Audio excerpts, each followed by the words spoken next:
So I'm not a fan of BX, and before you trash the bingo parlor you're watching this from, I'm not saying it's bad, it's just not my bag. I like messing with systems, but the bare bones of BX just puts me off because there are already much better designers than myself who have already taken the bare bones of BX and made better systems with it and have gone in different directions, so I'd rather just take those and then just tweak them from where I want them to be than go all the way to BX and then just make a worse version of something that already exists. However, with all that said, Old School Essentials and Necrotic Gnome do make some of the best stuff that is on this side of the hobby. And in comes Adventure Anthology 1, which is a book spanning 4 different adventures that all follow different themes and some different styles, but all are very much within the old school BX kind of framework of playing a game. But since I don't like BX, I decided to use 4 other systems that are in the same sort of sphere, not necessarily all sort of BX derivatives or anything like that, but just old school or old school adjacent kind of games. But before we get to those specific adventures and how well they played, let's talk about the book as a whole. And first, I want to start with the layout and art. If you're familiar with Necrotic Gnome and their work, you know that their layout is usually very, very good, and here is no exception. There were a few points here and there where I found the layout to be a little bit confusing as to where some information was or why it was on a certain page compared to another page. But outside of some minor quibbles like that, it's the exact kind of layout you can expect and enjoy if you have been a fan of Winter's Daughter or Hole in the Oak or any of the other content that they made over the years. It's the bullet point form, it's very brief, very succinct, and very easy to parse and run at the table, even if you don't really go through the adventures, over and over in your head before you play the game. These are very easy to pick up and run.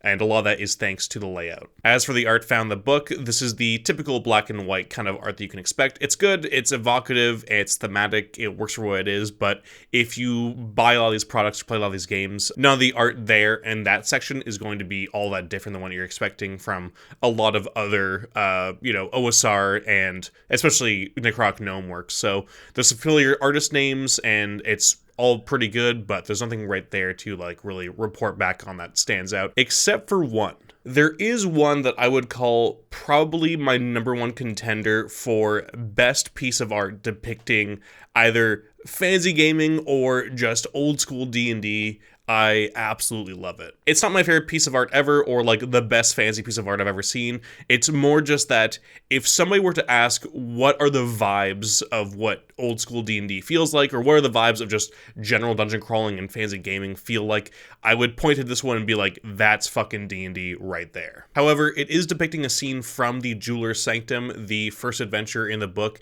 It's not insanely major spoilers or anything like that, but it is enough spoilers that I'm sure some people would not want to be spoiled on it, so I just want to give that warning now before I show it, that if you don't want to be spoiled on it, I will put a chapter and also a time code on screen that you can skip to. So skip to the next chapter or skip to this time code so you don't get spoiled on the piece of art and when I'm going to talk about it. The piece in question is this 2-page spread by Jacob Fleming. This spread has just the perfect vibes. We have the lighting cast by a ritual circle on the floor, drowning the room in an electric blue, contrasted by the warm orange tones of a room that hopefully promises safety beyond. Primordial faces in the brickwork cast stony, judging visages over the scene unfolding in front of them. In the adventure, these creatures are described as iron statues of muscular mouse swords, which I think a good GM would be able to weave into looking as unique as these do, not mere brutish iron golems, but the ancient Greco-Roman flavor of their helmets and skirts adds this feeling of them being crafted in a bygone era. But here's where the entire piece gets tied together for me. I have seen endless self-serious, gritty, and grimdark depictions of combat scenes from all the edgy, dark fantasy content I consume, and I do love them, but I think the way that the people representing the PCs in this piece look is what makes this so fantasy tabletop RPG coded for me. We have this completely understandably terrified man fighting for his life, which is essentially how many players react to every situation that starts to tumble out of control. I know my players definitely did during this scene. But then we have him. Look at him. The stance, the aura, the face. This is a man who has opened countless doors into danger, and this is just one more in a long line that he's gonna have to deal with or die in. I just love this aspect because his entire vibe is goofy as fuck, and contrasted with the complete fear of the other man, just really feels like the usual dynamics you can find in a lot of these games, which is the balance between humor and terror, dealing with all these weird things we run into. Most media, such as book covers and movies, and especially video games, depict all the main characters as badasses, and I feel like a lot of people bring that kind of idea and vibe from those sorts of media into these games, which is fine for some of the games that are more heroic or more high power, but for a lot of the OSR games where you are just a gribbly little guy getting fucked up, they aren't always like the best place to pull from entirely, but maybe just more some elements. But this right here is to me the quintessential OSR character. Find themselves in a fucked up situation and you see every decision that led them here going through their head as they bring their sword up. 10 out of 10, no notes. Anyway, that's the art section.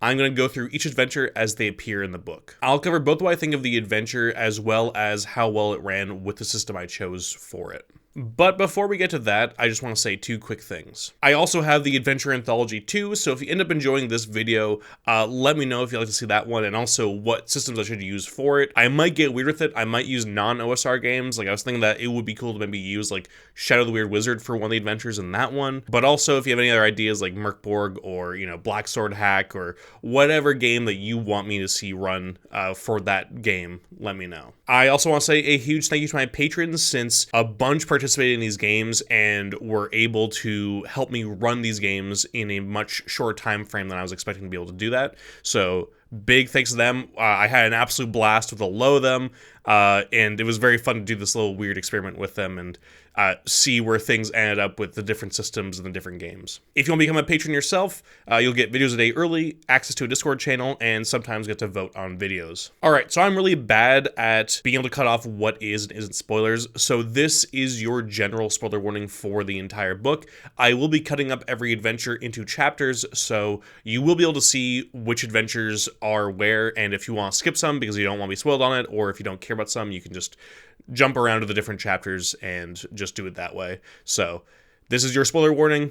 You will not have another. I am not worried about spoilers past this point, so get out of here if you don't want to be spoiled. First up is the Jeweler Sanctum, written by Giuseppe Rotondo. This is a fairly classic dungeon crawl adventure. I ended up using DCC for this. I used my own kind of half-baked vanilla DCC mixed with Lightmar DCC game that I usually run. I have this on-again, off-again Lightmar group that I usually hit up every few months for games because this game takes place in a seedy part of a city underneath a mansion, so it felt like it was a perfect kind of game to just drop into Lightmar. So I ended up hitting up my friends for that, and that's what we ended up doing. Now, I don't think it's any surprise to anybody who's played both BX and DCC, but I really didn't have to make many changes here. Now, DCC characters are beefier than, you know, OSC ones are. You know, a level 1 DCC character just absolutely mogs a fucking level 1 OSC character. But when it comes to, like, enemies and that sort of stuff, there really isn't that much of a change. So I didn't really have to make any changes whatsoever. I used the OSC stat blocks. They did murder a few things pretty quickly, but they murdered things that they should have, like these giant rats and that sort of stuff. Overall, when it came to like the trap damage and some of the other monsters that we'll get to in a bit, it all worked out the same way that I would have done it, so really no problems there, but that's also not really much of a surprise, I think, for anybody who's familiar with DCC and OSE. So because I'm not going to go through every and each part of these adventures, because that would take forever, I'm just going to give highlights of my time with these adventures, things that stood out to me as somewhat interesting or just like fun moments with the group. So to give you some highlights of the first one, the Jeweler Sanctum, the first areas have these checkerboard floor traps where the answer is foreshadowed by these statues on the walls beforehand. Essentially, there are 3 checkerboard sections on the floor here. In the looping hallway at these 3 areas, you have 3 busts of smiling old men that go black, black, white, indicating which tiles are safe to step on per section of checkerboard floor. I realized while writing the script that I actually messed up and told my players it went black, white, black, and I thought at the time,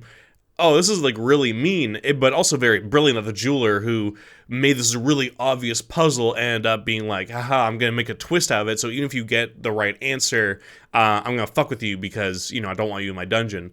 And I thought it was just a really interesting way to do a trap that was also very mean. What made this idea even better was that the players immediately clocked the intended answer for this puzzle, but still opted to, for some reason, try and run across it on all fours at first until, you know, they got hit by the traps a bunch and then decided to actually, you know, take the trap seriously, which by then I had done the wrong answer, so they got hurt by it again, so it was a whole thing.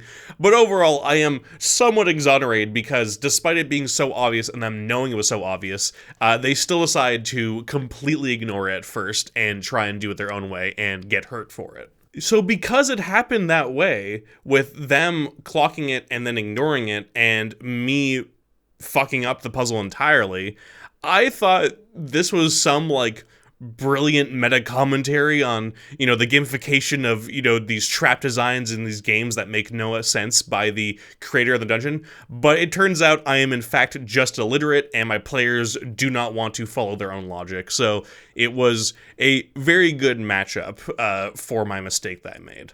I would say my favorite aspect, though, of this dungeon and what my players ran into was the Tarantella room, which is just such a perfect mix-up of classic dungeon crawling tropes that sort of gives it like a new fresh coat of paint that I really, really appreciated. You have a giant spire that sings, a room full of cobwebs, and spike trap pits. And if you know anything about history, Tarantism was a phenomenon in Italy where people danced due to wolf spider bites, but modern research has found no hard evidence or correlation between spider bites and hitting the gritty. Regardless, this room is everything you want. It has a shitload of treasure, it has a really fun monster, it has some good environmental tactical gameplay, and is overall just a really, really solid encounter to run at the table. With experienced players, and even like new players, just having a room with spike traps I think isn't really all that interesting, and so I think it can be very hard to actually make those classic but very simple traps interesting or fresh feeling.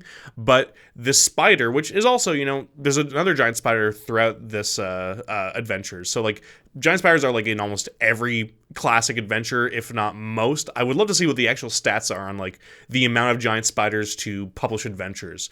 In any case, both giant spiders and spike or pit traps are not exactly fresh at this point, but what I love about the spider is that it bites you, and you have to make a save, and if you fail at save, you start dancing uncontrollably, and from there, you have a 2 in 6 chance of falling into one of the spike traps. So it really forces these spike pit traps to be part of the fight, because otherwise, they could just get around them. There'd be no real issue, just moving around these things. So having that aspect was really good. They absolutely demolished the spider. I think they made all their saves from the bites that they had. I think overall they just totally bodied the spider, but I mean, when you have like level 1 DCC characters, even a level 1 wizard who spell burns everything is just going to basically wreck anything they come across.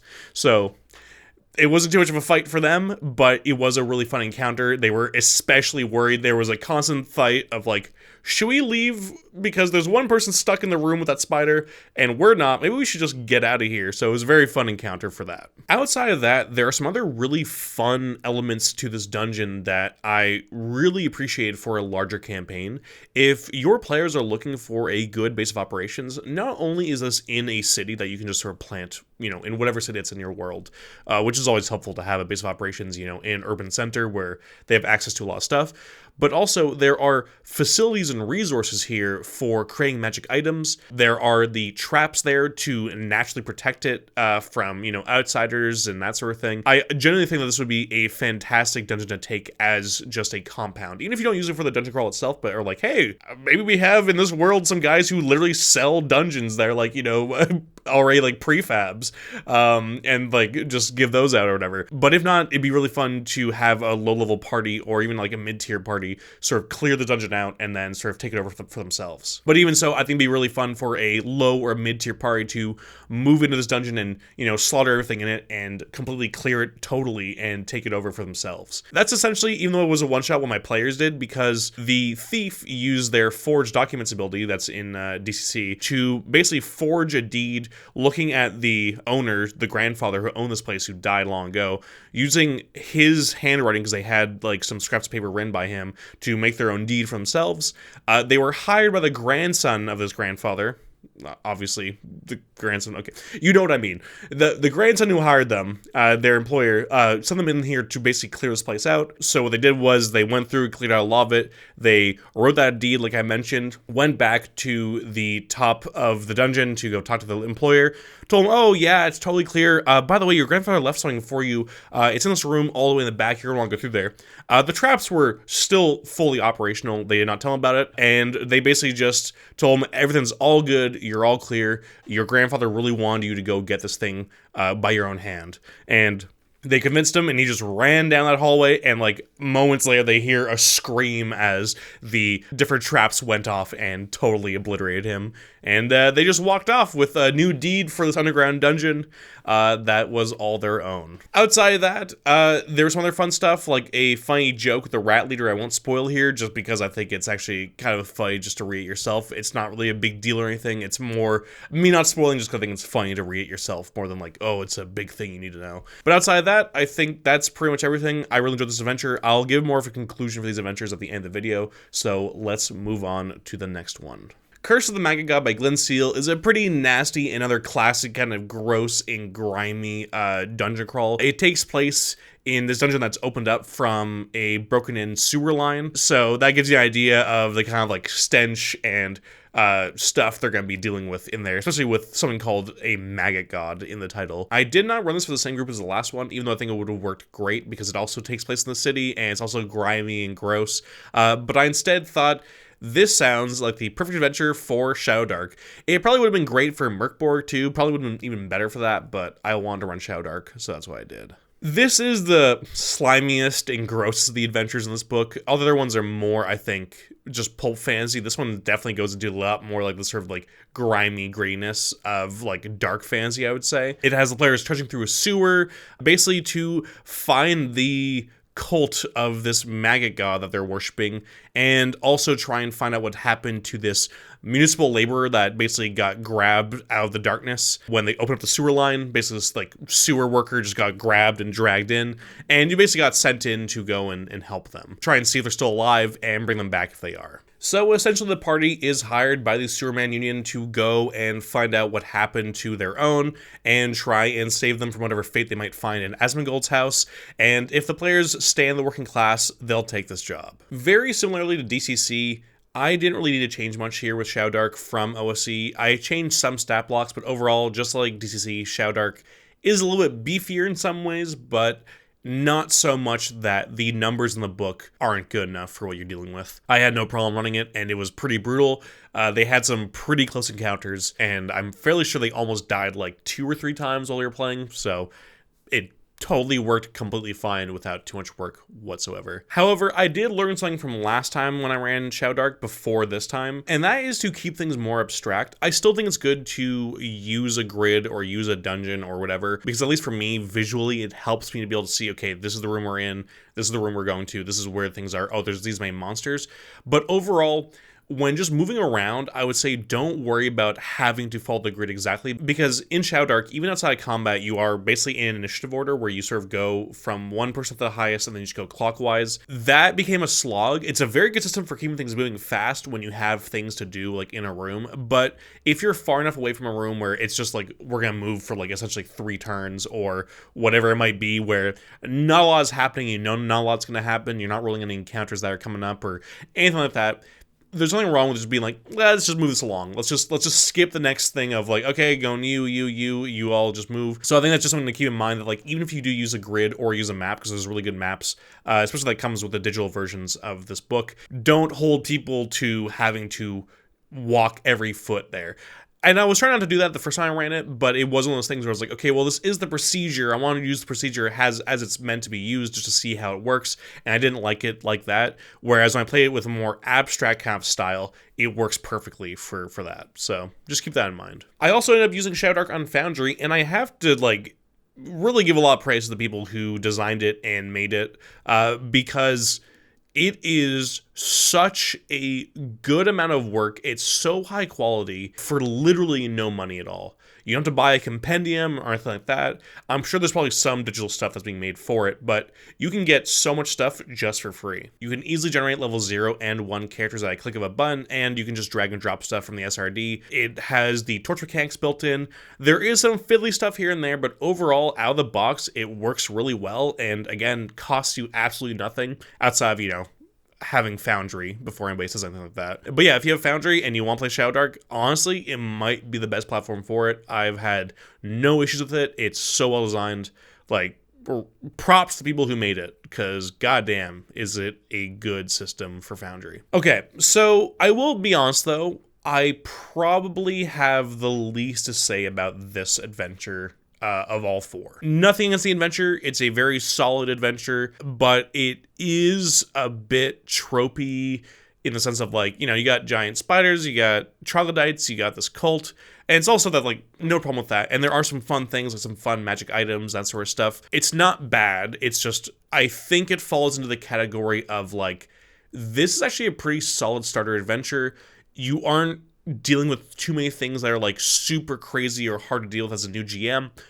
It'll still be fun and fresh if you have new players at the table. It'll be fun and scary for people who do have experience with it, but I do think overall, as a GM, I don't see myself running this one again, mostly because I just, the spark wasn't there for me, I guess, is what I'm saying. Again, not bad. There's not any trashing it or anything like that. It's more just kind of like, yeah, it was solid. 6 out of 10. But it's not something that's going to, like, stay in my memory all that much compared to some of the other ones in this book. Most of the memorable moments were with the players fighting the troglodytes, making a lot of noise, calling in more troglodytes from other rooms, and just basically having to fight off just a few waves of troglodytes that just kept coming through and just ruining their day. But outside of that, I don't really have much memory of stuff happening outside of the final encounter, which was very bombastic, very cinematic, and that was very, very well done, and I do like that part a lot. But I think outside of that, there isn't much to report back on, so I'm going to move on to the next adventure. Running the Sunbathers by Brad Kerr using Cairn 2E was a real, I'm not going to say return to form, but was a very special game for me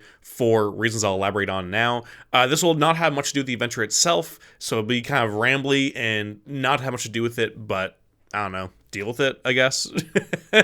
This is Steve. Okay, it's a little bit too sexy. Let's change that. All right, there we go. This is Steve. He's been one of my best friends for like the last decade or so. He's the one who actually got me properly into the hobby when we were at work, and he noticed me across the room reading Pathfinder and walked over and told me he liked my vibe. And since then, we've been friends. He's gonna fucking hate that joke, but we've been friends since then. This is really weird. This is something I didn't really think about until I was writing this, but something I think people forget because we're so inundated with how, like, big D&D is now and how mainstream it is. And also just if you're in these spaces, you're, just surrounded by TTRPG nerds. What's funny is that I graduated high school in 2015. And in that time, D&D was still seen as, like, a bridge too far of nerdiness. Obviously not for the entire world, because a lot of people were playing all the editions that came up to it. But I remember trying to get my friends into it throughout high school, be like, hey, like, I'm kind of interested in this. This looks pretty cool. This could be a really fun thing to do, because we had board game nights and that sort of stuff. But D&D for some reason was like that final frontier of like, no, we're not gonna do that. But I got lucky, and one of my friend's cool older brothers actually got into it, because this is around the time that like the Adventure Zone and Critical Role and all that sort of stuff started taking off and started becoming a thing. And so he decided, hey, maybe we should run this, and then he became cool enough to actually do it. So finally I got my chance to play it. It was a pretty silly game. Obviously none of us knew what we were doing, including the GM. We were playing, I think, Pathfinder 1E, playing it totally wrong.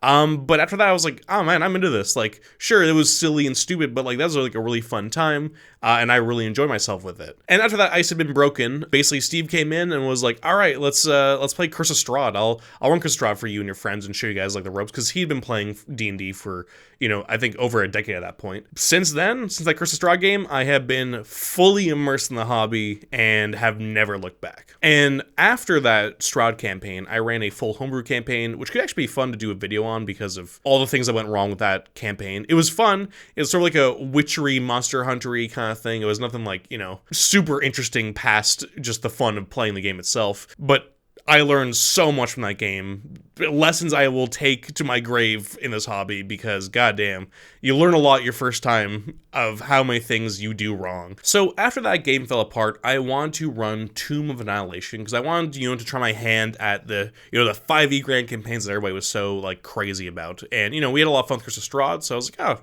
I can do this. But I was also very, like, intimidated by it at the time, which is very funny looking back now. But, that was a very intimidating thing because it had, like, all these big stat blocks, the giant story, all the different things happening, having to know the rules of the game, all this stuff like that. So what I did was, to basically kind of, like, prep for having to parse this big campaign, was I ran Steve solo through White Plume Mountain using the Tales from the Yawning Portal book, which is, like, the 5e version of, like, those classic adventures. That's a campaign we look back on very fondly. He played this, like, high-level paladin, he had this, like, bard companion and his steed, and he went through all the trials and tribulations of White Plume Mountain fully by himself, figuring out all the things they had to do. And that was super fun at the time because we were both into 5e, and like that was before I think it started to fracture for me, which I think like around Tomb of Annihilation is where I started to be like, I'm done with the system. I need to find other stuff I much prefer because this is not working for me anymore. So the reason why I said all this big ass ramble, was because I don't think I've run a one-on-one game for Steve since then, which was almost a decade ago now. So getting to run this game for him one-on-one was a very fun thing to do since it had been so long since I'd actually run something for him just like this. I've played in countless games with him since in, our group games, our home table and everything, but it was just fun to have this sort of return to us playing a single-player game together. But with that said, I will say this game did not reach the highs of that game. I mean, I also think, the wispy clouds of nostalgia are hard to ever beat. The memories that you have of something very good will always be higher, I guess, than a lot of new things. But I also think that there's a lot of differences. I think the novelty of this hobby, I don't want to say it's worn off because that makes it sound like I don't like the hobby, but the novelty of anything, that once you do it for long enough, once you've been playing games weekly or even daily at times, it's not quite as special as it once was when you were first into it. That mix of this being Cairn, which I'm not as familiar with, but I got really into it with this game, which I'll explain later. But this is not like Steve's preferred style of play. Steve is very much somebody who likes build games. He gets some anxiety from games where there's too much unknown. He'll play DCC with me, but he does not really like it because he finds, even though I've explained so many times like how much power you have as like a wizard, that uncertainty is just, it gives him anxiety, which is very different styles of play, and that's just how it goes. But he's a fan of like stuff like Shadow the Demon Lord, Shadow the Weird Wizard, and just sort of build games, that sort of stuff where there's a bit more control over what you have. So I think there was stuff like that where it wasn't the same levels of us both being into the exact same game at the same time that had all these right moments that made that last one-on-one campaign, work out really well. Regardless, still a very fun time, and honestly, I think really accentuated the horror elements of this game by only having one person in it. I also wish we had actually recorded like our post-game, discussion, because we were talking about like the merits of games like Cairn versus, more crunchy games versus, what games are used for what context. It was a really good discussion and debate that I really enjoyed having about these different games. But yeah, so all that context just wanted to be given because it just really changed the vibe of how this was run versus running it for a full party group. So that's that out of the way. Let's get on to the actual adventure. Like I mentioned, this game run solo felt very much like a horror movie akin to like Midsummer, or especially The Apostle, where his character traveled to this remote island that you can only get to in weird ways to actually, arrive there. And once you're there, it's not like it's immediately hostile, but there's this weird cult of like, where there's these people who are just sitting there placid and kind of like dazed, being fed this nectar and fruit. They're just being sunburned, just like absolutely cooked out in the open and like not doing anything about it. Nobody's there to help them. The orderlies are like these weird, tall, totally covered sort of creatures that don't look quite right. And then there's also these priests who are running back and forth who are like giving the fruit and like this nectar out to the different people. So something weird happening here where like these people are just like cooking in the open sun while these weird priests and orderlies kind of just do their own thing and kind of just help with whatever's happening here. So as Steve's character delved deeper into the island, his one way off the island that he knew about was burned, as when he came back to the beach, his boat was just a smoldering ruin. He had not noticed any other boats as he had done like the sort of like circumference of the entire island. So for all he knew, there was no way off. And he found this temple built into the rock in the middle of the island. It looked like it was decently guarded, and so he was just going around trying to look for this person that he was here to come find. Yeah, along this journey, he evaded enemies, bypassed traps, and avoided combat at all costs. He had a really brilliant moment with a lion where he basically tried to use fire, make himself really big to try and like scare it away, and used a few different tactics that really... He got lucky with some of the rolls too, but also was essentially trying out different things to avoid getting hit at all moments, because by himself and with Karen, you are not necessarily a very strong person. So he was basically just trying to be as cautious as possible, and overall I think it did pay off. What was also interesting as well is that he mostly figured out what was going on the island, where it was a sort of like horror movie thing of kind of delving deeper into this weird place and finding out what's going on. He never figured out the entire story, because at the end of the day, we'll get to it in a bit, but what ended up happening was he figured out, you know what, whatever's going on here is way too big for me. I cannot deal with it myself. I am just here to find somebody, and I'm going to find them. I'm going to get off this island, and this place sucks. I'll figure out what to do with it another day, but today I'm just going to try and survive.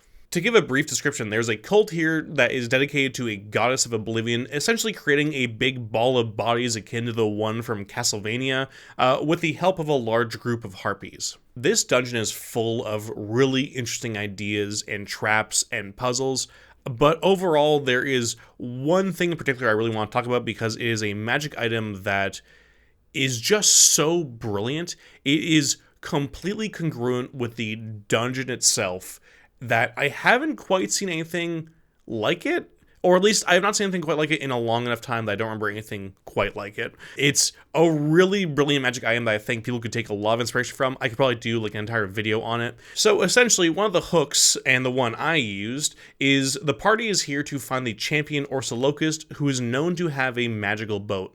The problem is that Orsolocust is both in the dungeon and has lost most of who he is temporarily, and has definitely lost the memory of where or what his boat is. And since the only transport that Steve knew about being destroyed, this was basically his only sort of clue or hook into finding a way out of this island, because he didn't see a boat anywhere when he was going around, so it has to be somewhere.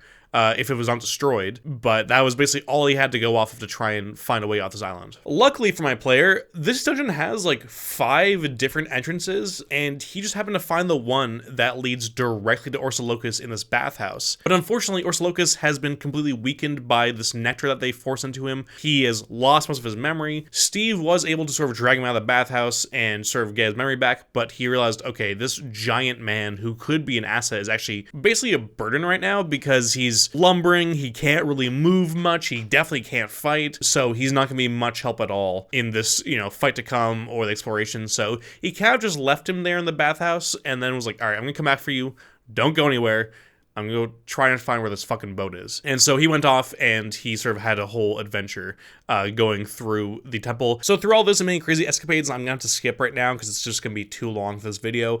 Though maybe if the patrons want it, I could do like a patron episode of just a play-by-play with Steve where we go through the adventure, because that was pretty fun. Essentially, he finds himself in this hypnotic hallway. There's all these like weird patterns. He almost gets caught by it, but learns to cover his eyes. And through this hypnotic pattern hallway, he finds a vault that he opens up. And in this vault is both 6,000 pieces of gold and also the rudder of Elfiria, which is the rudder of Orsolocust's boat. And on this metal rudder, there is an inscription that reads, "A villain's rib, a pound of gold. Something purple, something old. By blade or guile thy trophies won, sink them all, then sail anon." Now, if you can't make out the easy part of this problem, you need items that match this description with the rudder, and you just throw them into the ocean with the rudder, and the boat will appear. The hard part is actually getting these items, and that's where the really fun part of this magic item came in, because once Steve got it, I could see the gears turning of what he needed to do to get what. Now, the gold was easy because, he's in a vault full of gold. So I was like, yeah, just make it like a slot of like 100 gold pieces. That's probably like a pound or so. Probably less than that, but who cares? Let's make it a slot. Let's make it a little bit more of a mechanical thing with Karen. Something old is also kind of interesting because what counts as old? There was also a mace in this room that I was like, that could probably count as old. It's an old magic item. I would be fine with that being old. There's a lot of other stuff that I think actually is meant to be tagged as old in the dungeon, but I was happy with just a solo character to be a little bit more lenient. He did something very clever where he found this purple plumed hat that belongs to this lute player that he had not met yet. But when he did meet the lute player, he learned that the lute player kind of needed this hat to get his memory back. So what he did was he noticed the lute was also very old, and so he took the plume out of the hat, gave the hat over to the lute player. The lute player put it on, got his memory back, and made a deal with Steve to, give him the lute. But as that was happening, some orderlies burst in, and basically Steve kind of just had to grab the loot and just kick the old man back and just run with it, because they were now after him as he had just sort of barged into this guy's room to grab his loot. So that was a really fun little encounter that he was able to escape from, luckily. But I think the best thing, since he has his pound of gold, he has his something purple and something old, he just needs a villain's rib. And I thought Steve was very clever with this, and maybe if it was a full group, I would be like, sorry, that's not really what it's asking for. But also at the same time, I think the reason why this magic item is so brilliant to me is I like people interpreting it. I like that it's open to interpretation, because I do want to do a video on riddles at some point, because I actually like riddles, but I understand people don't like riddles because it means only one answer to a solution, whereas OSR stuff, you're supposed to have multiple answers, that sort of stuff. I disagree with it personally, but I understand it. But this is a riddle that is open-ended. That's why it's so brilliant. So I still get my fix for enjoying riddles, but also there's a creativity of, okay, how do we solve this problem? The way Steve interpreted this was he went to the aviary where the different harpies lived, and when he had been there earlier, I described how the room had just been covered in bones, and so he just looked around for a rib and grabbed it, because it was a rib that had belonged to a victim or a quarry, or was a meal of one of the harpies. And he's like, there we go, that's one of their ribs.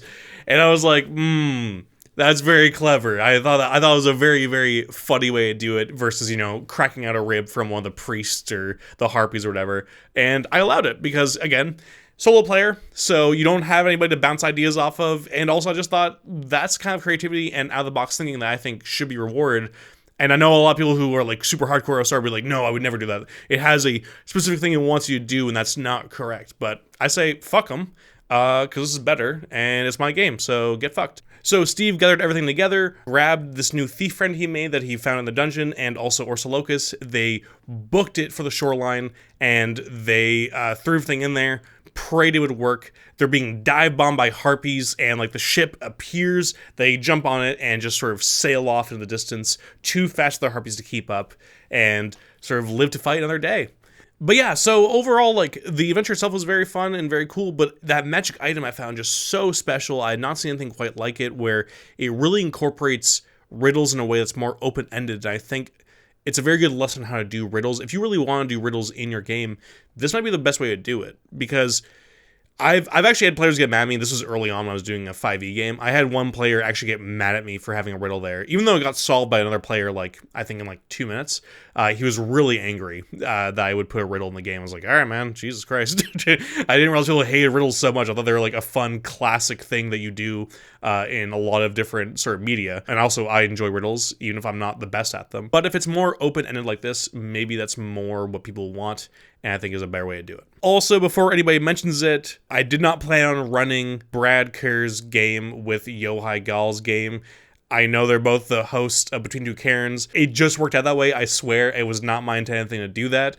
It's just as I was running through the different games where I had the different systems for the different ones, there was one slot left, and I knew I wanted to run Cairn, so this is how it ended up working out. I will say, though, this is the adventure that made me finally click with Cairn and how I want to run it and what it should be run for, and as much fun as I had with Beyond the Pale, which I absolutely loved, this was finally okay, I think at the table in person with my friend with less things to deal with, I am seeing the values and the parts of it I really like and how I want to use it in the future. So as I will definitely run way more, because with the box set, I have so many more Cairn adventures now. You can probably expect in the next year or two that I'll be doing a Why You Should Play Cairn 2e video. Anyway, let's move on to the final adventure in the book. Okay, between my camera dying, people knocking on my door and construction. I've had to like re-record this last part like 3 times. It's been such a pain to try and get it off. But with all that out of the way, let's finally do the last adventure in this book, which is The Comet That Time Forgot by DM Wilson and Sarah Brunt. It's the largest of the 4 adventures, and not just a dungeon crawl, but is in fact a hex crawl as well. So this felt like the most appropriate one to use Worlds Outnumber with, since Worlds Outnumber is used in its best form as a sandbox game.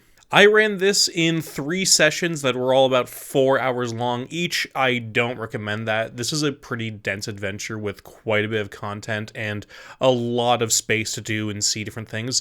There is a timer built into it, but that timer is pretty long, and I think this adventure would have definitely been better with some more breathing room. However, overall it ended up being a pretty good time, so it's not that bad, but I definitely recommend don't rush through this if you run it. Just give it the time it needs and play it for as long as you guys play it for. So this is a level 9 BX adventure featuring space dragons, a dragon turtle, a clan of fire giants, and loads of other dangerous monsters.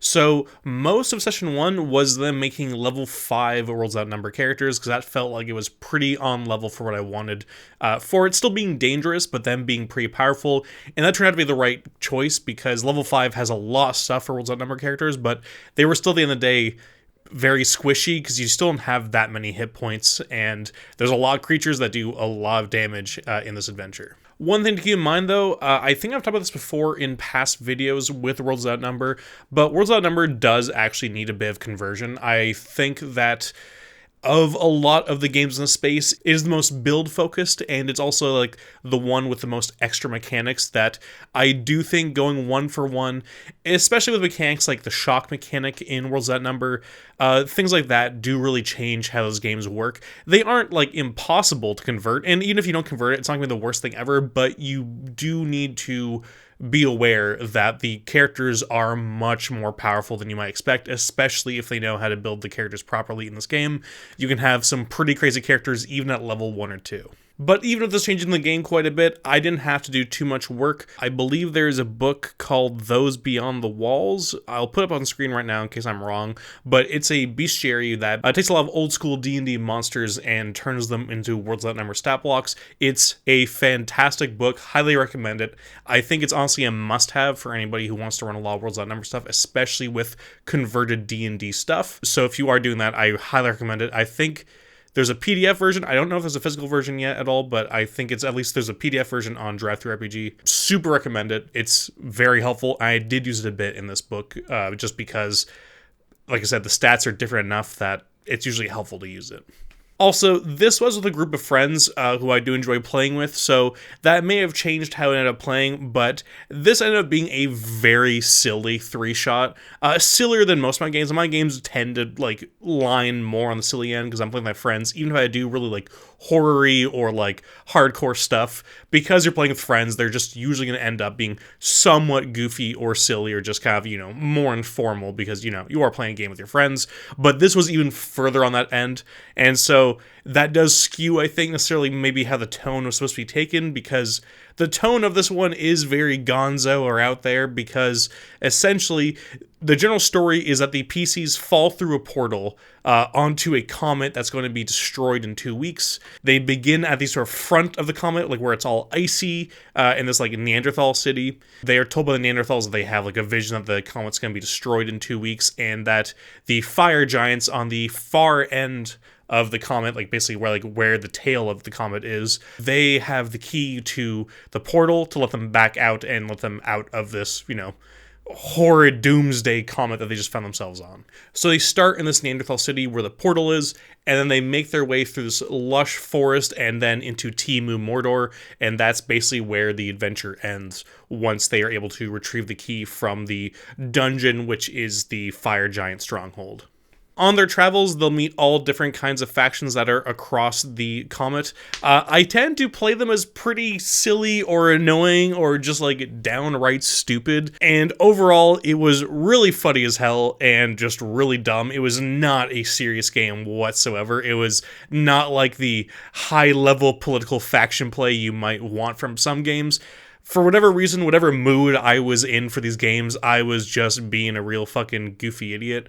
And overall, it seemed like that was the vibe that was going on anyway, because as much as we could play it more serious to sort of contradict the kind of gonzo tone of, adventuring on a comet, probably my favorite bastardization of one of the factions was these apes that, by the book, are described as timid and helpful, and I just did the most egregious, character assassination of them, and instead played them as, these aloof centrists. Basically, just imagine your most, apolitical friend who kind of just likes to pretend they're above everything that they're talking about, and sort of saying, both sides are bad and dangerous and stupid. Basically, just played them like real centrists, which annoyed the fuck out of my players in, a funny way, because they were constantly trying to get a straight answer to these apes about how you can be a centrist on an issue like the entire comet you live on exploding in 2 weeks, but they were never able to get a proper real answer from these guys, and they're just all right, you know what? They started to get into a level of maybe we should just let everybody here fucking die. Who gives a shit? I hate these people. And there's a lot of goofy shit like that throughout the adventure. And so by the time we got to the fire giants, they were pretty much there, kind of saying you know what? We might just let everybody here die. This is a ridiculous asteroid, and these people really, really suck, and I don't know if we want anything to do with them. That wasn't until they met the two fire giants that are near the end, who were kind of like these enslaved pets of the fire giants. So they met these two red dragons, and the red dragons turned out to be pretty chill and cool, and we're kind of just yeah, everybody here's pretty fucking stupid, and they are kind of dumb, aren't they? So they kind of got along with these red dragons that they bonded with, and we're you know what, all right, maybe we'll help out these red dragons or work with them against everything else, because so far they're the only ones who are, cool compared to everybody else being complete weirdos on this island, or on this comet rather. So I don't know what weird mood I was in, but essentially the only, I think, characters I actually played by the book properly, I mean, I think I played them fucking perfectly outside of that, were the red giants in the book, who, these fire giants were kind of huge assholes. They weren't necessarily the most hostile creatures here, but they obviously weren't very friendly characters, or a faction that was overly benevolent. I think the real highlight of the game came in the last session when the players infiltrated the fire giant stronghold in search of this missing person they were looking for the Neanderthals, and the key they were here to get off the comet, and shit just went out of control. Using the World's Outnumber execution attack rules, the character who spec'd fully into being a Deadeye sniper one-shot the fire giant leader, while the others stormed the throne room and started attacking the guards. This fight was super harrowing, as it started off pretty strong, but the fire giants hit like semi-trucks, and while they were fighting those four giants, the barking of hellhounds and the footsteps of the garrison of even more fire giants was approaching. But through great use of magic, strategy, luck, and the environment, they were able to escape the stronghold, and they got actually rescued by the red dragons they befriended, who were super chill, and basically just got them out of there.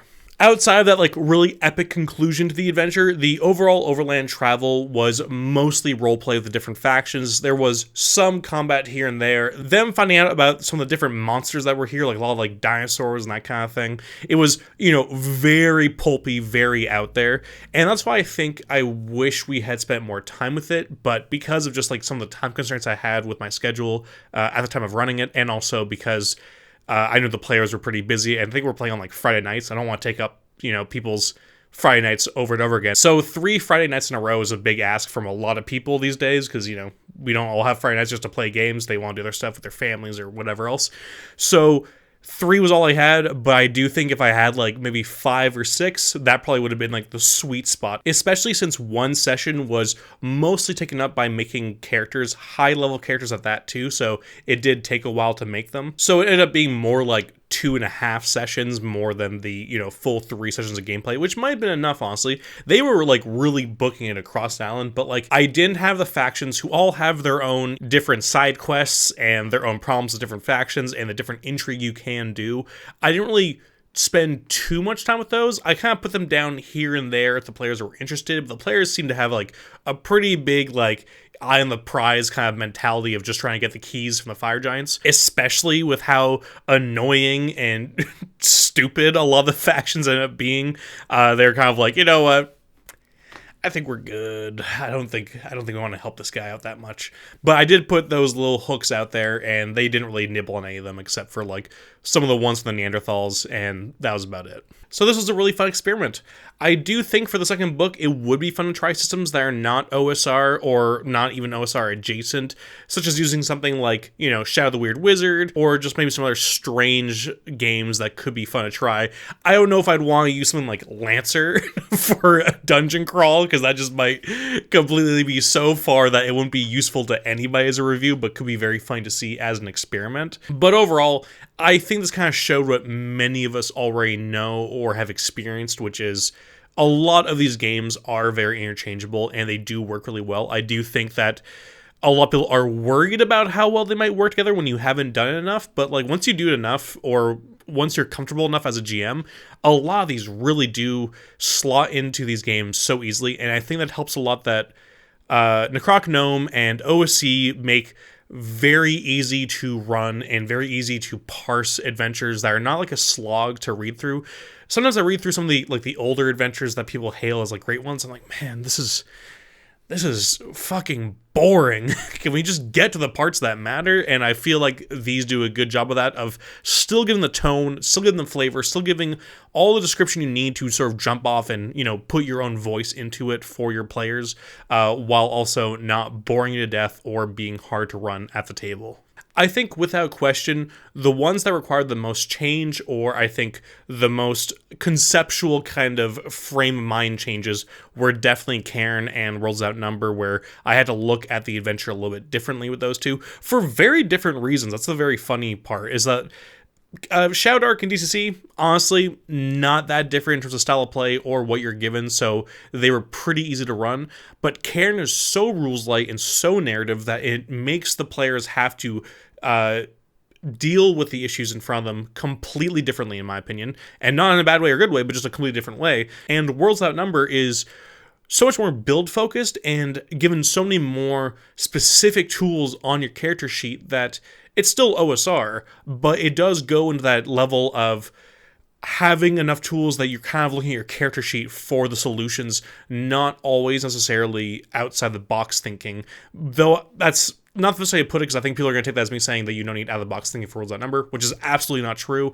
It's that Worlds Outnumber does a really good job of having both RP and combat and utility, foci and abilities and that sort of stuff, where there's a lot of stuff there that you can build your character how you want and have it written on the page how that works. So it's like two sides of the same coin almost, or maybe totally opposite ends that kind of come back around together, where Cairn is so light that you have to play these things differently because of how light they are, and Worlds Outnumber has just enough more mechanics there while still being in the same realm as these other games that you also have to think differently how that's going to affect the game. Whereas DCC and Shadow Dark, basically no changes overall. Maybe a few tweaks here, maybe a few stat blocks here, maybe some monster changes, but overall, everything else is pretty much the same. But with that said, whether it's Cairn, Shadow Dark, DCC, Worlds Outnumber, all of them had almost no trouble running them. There was almost no work to be had here. It was more just that these are levels. It's very much a relative curve that I'm talking about change, you know? It's not like I'm running a completely different kind of game where, like, I was running Call of Cthulhu into this, where I did, like, change the numbers totally because that uses a D100 system or something like that. It's more just on the relative curve of change. Worlds Outnumber and Cairn are on different parts. Overall, this was a very fun little experiment and a really great little book, just covered with a lot of content that I find very easy to recommend. I don't think any of the adventures here, like, wowed me in ways where I'm like, you have to pick this up, you have to play it, you're not gonna play anything else like these out there.